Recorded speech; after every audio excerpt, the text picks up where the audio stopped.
I am Chaube sir, start class 7, subject Hindi.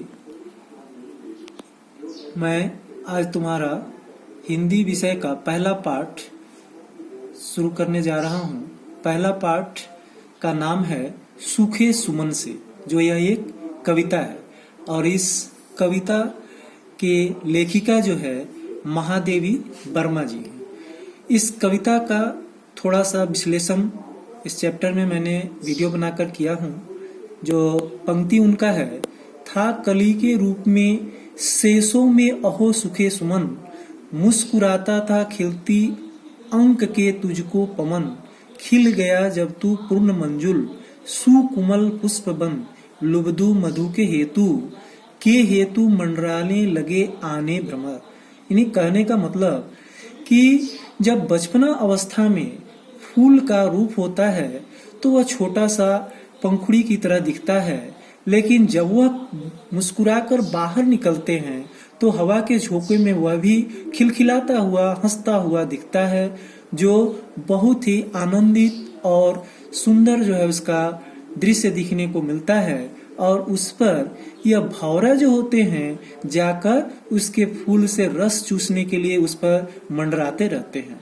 अगला पंक्ति क्या कहता है, स्निग्ध किरणें चंद्र की तुझको हंसाती थी सदा, रात तुझ पर वारती थी मोतियों की संपदा, लोरियां गाकर मधुप निद्रा विवश करके तुझे यत्न माली का रहा आनंद से भरता तुझे।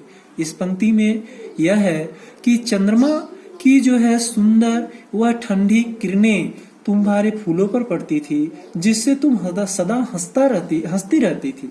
रात तुझ पर वारती, रातों भर तुम्हारे ऊपर प्रकाश बिखेरती, मोतियों की संपदा और मोतियों की तरह जो है चमक थी, लोरिया गाकर मधुप निद्रा विवश करके तुझे यत्न माली करा आनंद से भरता तुझे।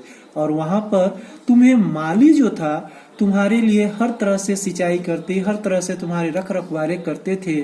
और इस तरह जो है कवित्री जो है वह फूल की वर्णन, फूलों के किस तरह जो है आनंद विभोर हो रही है, कैसे उसके समय निकल रहे हैं, कैसे समय बीत रहे हैं, उसकी वर्णन जो है इस पंक्ति के माध्यम से किया गया है। कर रहा अटखेलिया इतना सदा उद्यान में, अंत का यह दृश्य आया था कभी क्या ध्यान में, सो रहा अब तू धरा पर शुष्क बिखर हुआ, गंध कोमलता नहीं मुख मंजू मुरझाया हुआ। अब जो है इस पंक्ति में यह दर्शा रही है कि अटखेलिया तुम तो बहुत मौज मस्तियां जो है बागवानी में उस बगीचे में कर ली, अंत का यह दृश्य आया जब तुम्हारा समय अंत आया तो कभी तुमने ध्यान दिया, सो रहा अब तू धरा पर, अब आज तू पृथ्वी पर गिर चुकी हो, तुम्हारी सारी पंखुड़ियां मुरझा कर गिर चुके हैं, शुष्क बिखराया हुआ, अब तुम में कुछ सुंदरता नहीं रह गया, गंध कोमलता नहीं, अब तुम्हारे अंदर वह जो है सुगंध भी नहीं रह गया, मुख मंजू मुरझाया हुआ और तुम्हारा मुख भी मुरझा गया है। इसलिए यह वर्णन यहाँ करना चाहती है कि मनुष्य को भी अपने जीवन में बहुत सारे उतार चढ़ाव और अंत होता है, जिस तरह यह सूखे सुमन के बारे में कवित्री दर्शाना चाहिए है, यही इस कविता से दर्शाना चाहा गया है। इसके नीचे कुछ शब्दार्थ दिए गए हैं, इन शब्दार्थों को भी देखकर आप सभी बच्चे अध्ययन करेंगे। आज के लिए वीडियो में मैंने इतना ही बनाया हूँ। धन्यवाद। फिर अगले वर्ग के लिए अगला मैं वीडियो बनाकर डालूंगा। इसके लिए धन्यवाद।